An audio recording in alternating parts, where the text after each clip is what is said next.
Изведувачот на работите и избраната фирма по спроведена тендерска постапка Колетранс од Штип од вчера е воведена во работите за изградба на втората коловозна лента на улицата Стево Теодосиевски. Наскоро започнуваат работите за изградба на левиот коловоз, а најпрвен ќе се работи на изградба на подпорните ѕидови кај спортската сала во должина од 140 метри.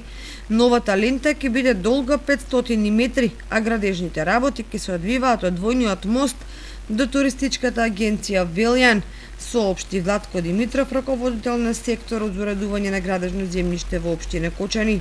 За реализација на овој инфраструктурен проект, со кој се очекува значително да се подобри протокот на сообраќајот во централното градско подрачје, се наменети 10 милиони 550 илјади денари средства од општинскиот буџет.